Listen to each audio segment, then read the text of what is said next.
Atlas en la mitología griega era un titán, como buen titán muy fuerte, grande, pero también bien sabio.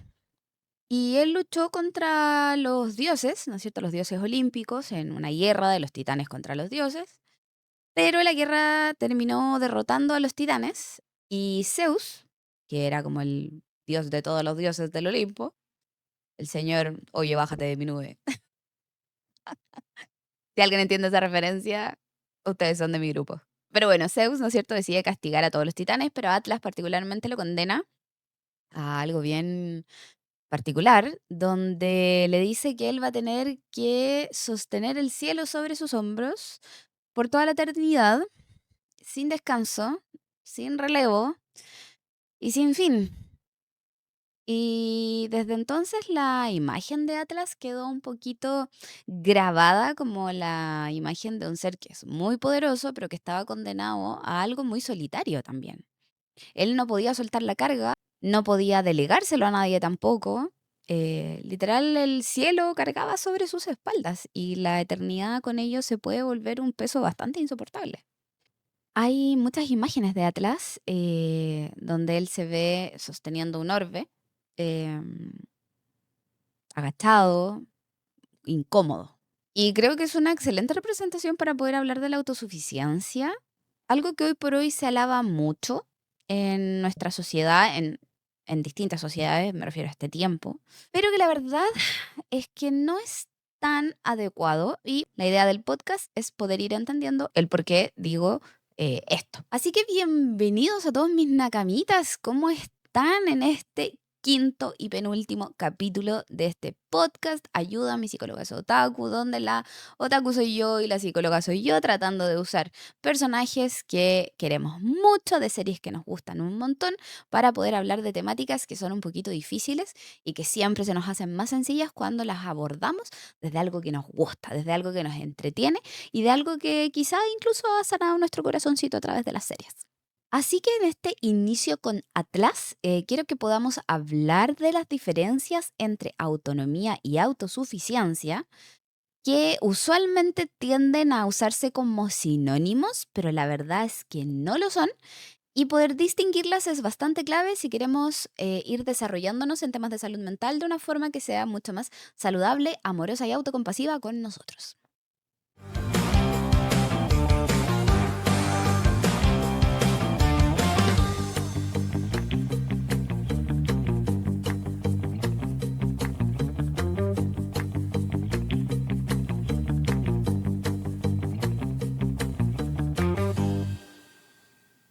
La autonomía en Nakamas es una capacidad que tenemos los seres humanos para valernos de nuestros propios recursos, es decir, aprovechar nuestras propias herramientas y ser conscientes de esas herramientas para poder desenvolvernos en el mundo, en todo lo que ello implique.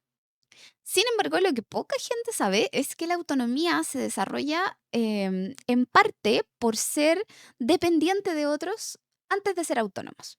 Me explico. La autonomía se desarrolla poco a poco en la infancia y está íntimamente ligada a nuestras experiencias, como les decía, más tempranas de apego. Cuando nosotros contamos con figuras que nos entregan un apego un poco más seguro, que nos demuestran que son un refugio para nosotros, que podemos explorar, que nos podemos equivocar, que nos podemos caer, pero que independiente de eso, vamos a contar con esta persona que nos va a proteger o a cuidar o nos va a apapachar, a contener, podemos entonces ir desarrollando herramientas porque tenemos la certeza de que independiente que nos equivoquemos, vamos a tener a alguien a quien recurrir. Entonces vamos a ser capaces de explorar el mundo, de poder aprender nuevas habilidades, de poder manifestar cosas que nos gustan, manifestar temores y vamos a tener esta persona que nos va a estar apoyando en esta adquisición de habilidades. Cuando somos bebés necesitamos mucho depender del adulto. Porque obviamente un bebé por sí mismo no puede hacer muchísimas cosas que son súper importantes, desde alimentarse, limpiarse, caminar para buscar comida, por ejemplo, o agua. Técnicamente, si uno no cuida a un bebé, el bebé no tiene muchas expectativas de sobrevivencia. Lo mismo con los niños más pequeños, ellos necesitan depender de nosotros y necesitan entender que pueden depender de nosotros. Esa base de certeza y de seguridad es la que posteriormente le permite al niño poder desarrollar su autonomía, porque tiene una base de que en algún minuto sí pudo depender de otros. Y que de hecho puede depender de otros, independiente de las habilidades o herramientas que esté generando o gestionando. Y por eso la autonomía incluye un concepto que es muy importante y que la autosuficiencia no tiene, que es que abraza la interdependencia, es decir, reconoce que apoyarnos en otros no nos resta, sino que nos potencia en nuestras habilidades, en nuestras posibilidades de cambio, etcétera. Es decir, tengo herramientas que me permiten sobrevivir, más que sobrevivir, que me permiten vivir en el mundo, que me permiten ejecutar acciones, cuidarme. Y es que justamente por esto mismo nos permite decir, tengo herramientas, tengo habilidades, sé que con esas herramientas y esas habilidades me puedo mover en el mundo, puedo hacer muchísimas cosas por mí mismo o por mí misma, pero también reconoce que en algún minuto quizás no pueda hacerlo o que las herramientas que tenga no me van a alcanzar y por lo tanto es ahí cuando voy a requerir de este otro que me va a poder contener, apoyar, sostener lo que pudiera ser que necesitáramos en el minuto. Entonces, ser autónomo implica asumir que yo puedo, pero que también puedo con otros, ambas juntas. Cuando a los niños se les va permitiendo poder explorar y equivocarse, van asumiendo también una lógica de que tienen cierto control en las cosas que pueden hacer, pero también un sentido de independencia. De a poquitito. Esto empieza a trabajarse como desde el año y medio en adelante. De hecho, Eric Erikson, un psicólogo conocido, dice que entre el año y medio y los 3 años pasamos por una etapa que es de la autonomía versus la vergüenza y la duda, que técnicamente tiene que ver con eso, con si vamos a ser capaces después de esa etapa de ser personas más autónomas o de tender a vivir en esta constante de sentir vergüenza por no ser capaces o de siempre dudar de todo porque no nos están entregando las bases necesarias para poder confiar en nosotros mismos ni en los demás a veces, ¿no? Como desde la lógica de los adultos. Entonces, los cuidadores primarios, es decir, los adultos que pueden estar ahí cuidando a los niños, la idea es que puedan permitir que los niños decidan dentro de, obviamente, ciertos límites seguros, entre el año y medio y los 3 años. Un niño no va a saber muchas cosas, como por ejemplo que si mete los dedos al enchufe se va a electrocutar. Obviamente no lo podemos dejar hacer eso. Pero sí dentro de límites seguros, si les damos este chance, digamos, se forma la autoestima, se forma también la capacidad de ir tomando decisiones con más confianza y también de ir asumiendo que de repente lo que uno hace tiene alguna consecuencia, independiente de que nos guste o no nos guste, porque además entre medio de toda esta etapa está el aprendizaje, o sea, la aparición, digamos, más que aprendizaje, la aparición de la frustración y el aprendizaje asociado con ello de que no vamos a poder tener toda la vida y que a veces no vamos a saber cómo hacer algo y vamos a necesitar un poquito de ayuda antes de poder hacerlo solos. Ahora, desde una perspectiva contemporánea, la autonomía también se va entendiendo como un actuar que va ejecutándose conforme a nuestros propios intereses, nuestros propios valores, nuestras propias metas. En el fondo es una libertad interna que da un sentido y una congruencia también a nuestras acciones. Y por lo tanto, estas ideas van reforzando que la autonomía es mucho más que hacer lo que yo quiera en la vida, sino que también tiene que ver con poder alinear que nuestras decisiones van acorde a aquello que nos importa, a aquello que me hace sentido, a mi ética, a mis creencias, etcétera, lo que es clave al final para sentir una seguridad interna. Si a esto le sumo que tengo la certeza de que puedo contar con otros, entonces soy capaz de vivir autónomamente en el mundo, pero entendiendo que apoyarme en el resto también es algo importante.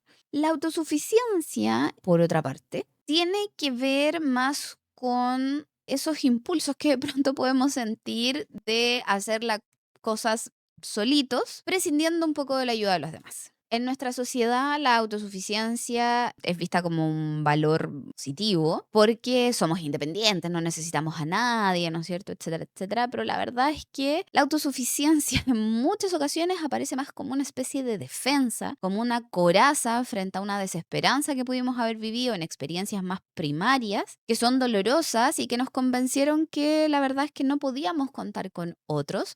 Entonces, no quedaba más que hacernos cargo nosotros mismos. teníamos que bastarnos nosotros mismos, no nos quedaba otra opción. El problema de la autosuficiencia es que nos consume energía y nos aísla, y si bien nos protege, también nos desconecta emocionalmente de los demás y de una parte vital de nosotros mismos. En general, las definiciones de autosuficiencia plantean que es una capacidad para que las personas podemos tener para cubrir, ¿no es cierto?, nuestras necesidades básicas de manera independiente, que puede transformarse en algo muy complejo cuando nos aislamos y rechazamos la ayuda externa.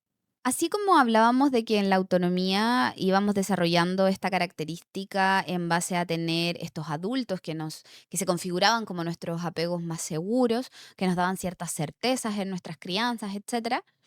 En estos casos vamos a tener un ambiente diferente, vamos a tener una vinculación distinta con estas figuras adultas.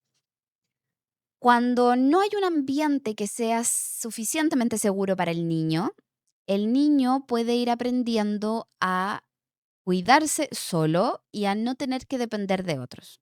¿Por qué? Porque es una fortaleza, el niño tiene que sobrevivir de alguna manera y, bueno, busca y hace lo mejor que puede. Entonces, si bien lo protege de la desprotección de los adultos, también lo aleja de la posibilidad de ser sostenido por el otro, que es una base cuando nosotros somos pequeños. Necesitamos ser sostenidos por otros. Yo les he dicho en otros capítulos del podcast que nuestra capacidad recién de poder empezar a pensar un poquito en nosotros y de poder adquirir cierto grado de mayor, entre comillas, autonomía, ¿no es cierto? Empieza como a los 12 años. Empieza, insisto, no es que ahí ya como que todos seamos autónomos, capaces de hacer todo por nosotros mismos. No, los niños de 12 o 15 años también necesitan de un adulto, pero es en una faceta distinta a la que pueden necesitarnos al año, 2 años o 3 años o incluso menos. Entonces, ¿y qué puede significar no tener este ambiente en concreto? Por ejemplo, cuando constantemente pedimos ayuda o lloramos o necesitamos algo del adulto y el adulto simplemente nunca responde. Esa es una línea donde aprendemos que efectivamente y de lleno nadie va a venir a ayudarnos, ni siquiera a salvarnos, a ayudarnos, ni a contenernos, ni a nada. Por lo tanto, yo tengo que resolverlas por mí mismo. Así que, bueno,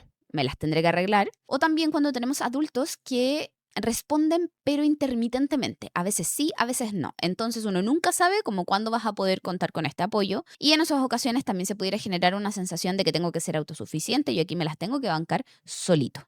También puede ser en padres o madres o adultos de crianza que hayan presentado algunos trastornos, por ejemplo, en salud mental y que hayan hecho imposible el poder sostener a los niños como algunas depresiones graves, algunos trastornos más complejos, esquizofrenias, bipolaridades. Va dependiendo harto del caso. No digo que todos los casos donde haya una madre con una depresión deje tirado y solo a su hijo y el niño tenga que crecer autosuficiente. No, pero es lo más usual porque obviamente por la base de la situación en la que está pasando el adulto, no tiene la capacidad para sostener a otro. Es emocionalmente, psíquicamente, neurobiológicamente muy difícil, para no decir imposible.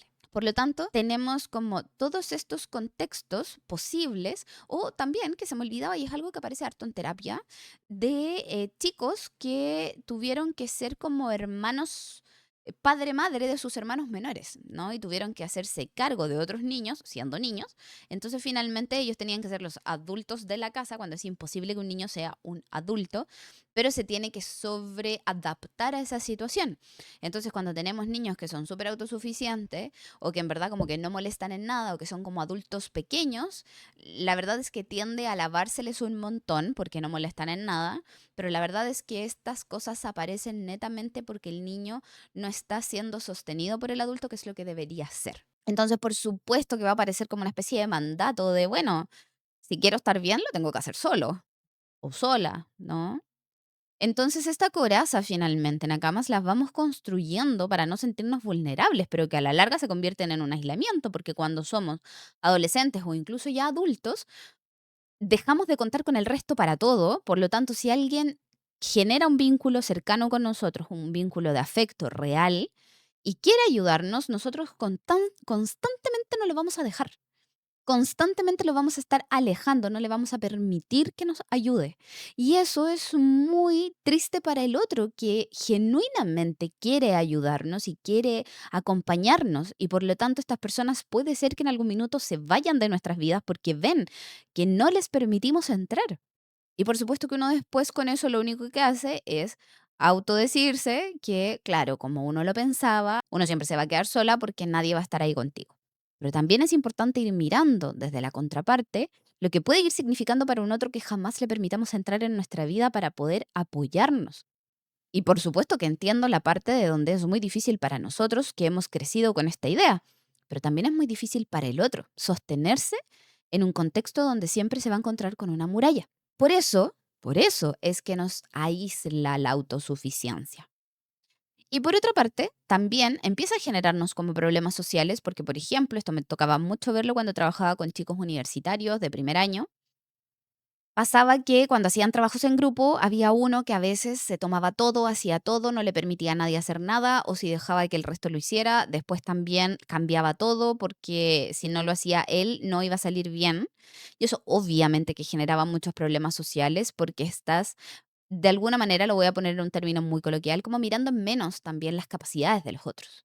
Porque necesitas reforzar tus propias capacidades. Tiene que ver con una baja autoestima, con una inseguridad, con esta sensación de autosuficiencia, de que si tú no lo haces, la cosa no va a salir bien. ¿Se entiende? Pero el impacto que tiene afuera finalmente genera que podamos caerle muy mal a alguien y por lo tanto esa gente se termina alejando y por lo tanto que nos podamos aislar. Nami encarna de forma muy brutal la lógica de la autosuficiencia. Si usted no conoce One Piece, no se preocupe que yo le explico un poquito de su historia, la hago cortita. Y si usted está viendo One Piece, no se preocupe que solo voy a hablar hasta el arco de Arlong. Así que si ya vio eso, usted tiene todo listo. Nami es adoptada por una mujer que era Marin, junto con otra chica que la encontraron como en un lugar de guerra donde estaba todo destrozado y esta adulta, ¿no es cierto?, toma a Nami, que era un bebé en ese minuto, y toma a la otra chica, que era una niña como de 2 años, y se las lleva con ella a su aldea donde ellas vivían. Ahí crece Nami con su hermanita y su madre adoptiva en una villa, ¿no es cierto?, donde todos la conocían y Nami, bueno, tenía sus características ahí, ¿no?, de personalidad que eran bien entretenidas. Pero un día llega a la isla un pirata, que es un pirata además que dentro de la fantasía de One Piece es un hombre pescado, y que se llama Arlong. Arlong era un pirata que destruía todas las villas en general y que se quedaba como el presidente de la villa, por decirlo de alguna manera, y pedía tributos a la gente, es decir, la gente le tenía que pagar con dinero para poder mantener sus casas, su vida, etcétera, porque si no, él de verdad los podía incluso hasta como mandar para el otro lado.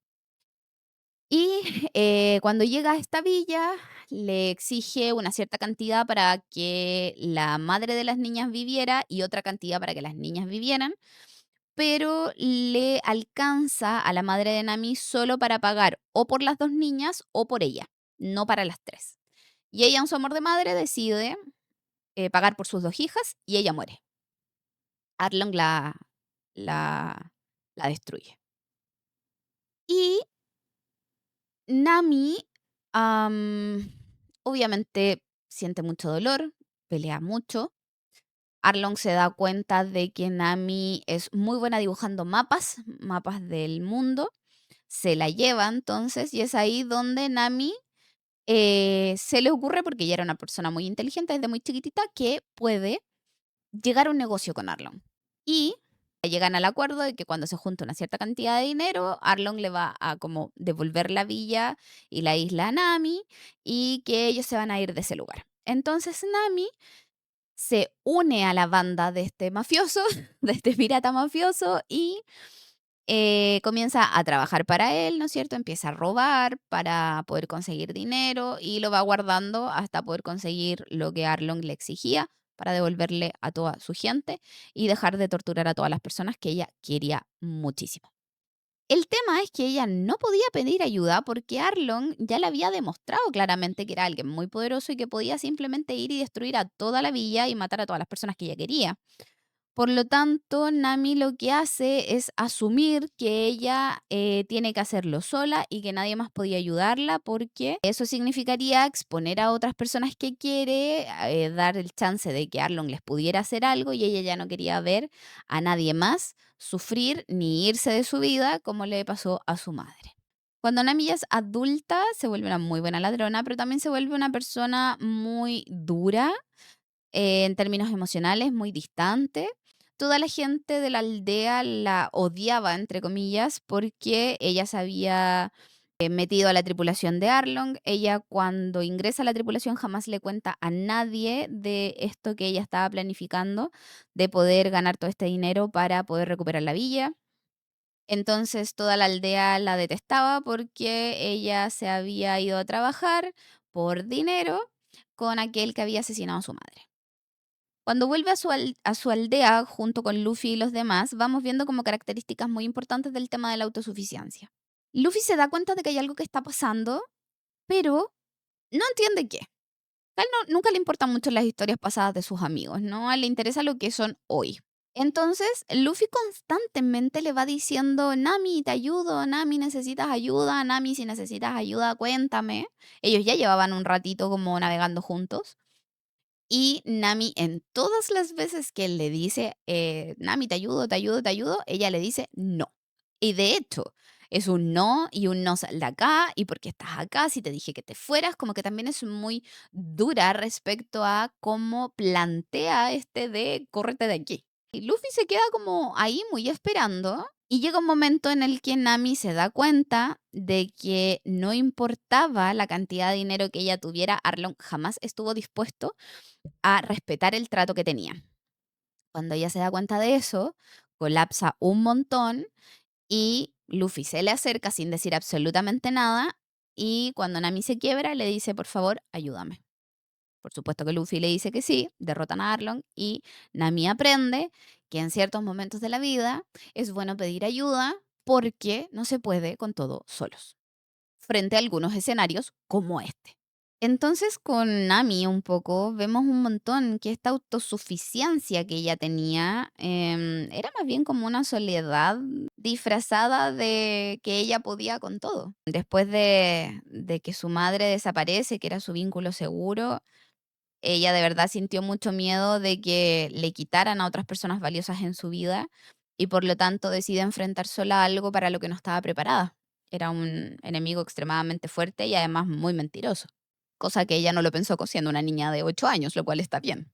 El tema es que, claro, cuando cargamos con todo solos, aunque parece que estamos controlándolo todo, también nos va alimentando nuestra inseguridad interna, porque cuando hablamos de límites, Nakamas, en estos casos también es importante recordar que nosotros tenemos límites, personalmente hablando, como humanos también tenemos límites. Al ser conscientes de estos límites, nos vamos dando cuenta de que en muchas ocasiones vamos a requerir de otros y que la interdependencia es parte de las relaciones sanas, porque hay momentos en que nuestras herramientas no van a dar abasto para enfrentar lo que tenemos que enfrentar y por lo tanto saber que tenemos a esas otras personas ahí con sus propias capacidades, con sus propias herramientas, con sus propias visiones, que pueden estar mucho más amplias o más desarrolladas que las de nosotros, es un acto también de cariño y respeto hacia esas otras personas y hacia uno mismo, de poder decir, oye, yo también tengo límites y no pasa nada por eso.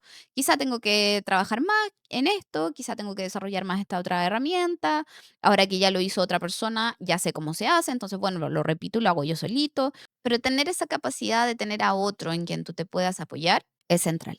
Finalmente, Nakamas, pedir ayuda no es un fracaso y decir que nosotros no sabemos hacerlo todo tampoco nos hace malas personas o personas débiles. Cuando mostramos que también somos un poco vulnerables o que hay ciertas cosas en las que, verdad, no sabemos cómo resolver, abrimos también la puerta a unas conexiones con otros que puedan tornarse mucho más genuinas. Y Nami lo demuestra, cuando pide ayuda, la tripulación entera se mueve, ¿no es cierto? Y la carga compartida es mucho más fácil de llevar que la carga sola. Y por supuesto que mucha gente cuando hablo de esto me dice, sí, pero es que la gente también se aprovecha de ti, si tú te muestras vulnerable, la gente te hace daño.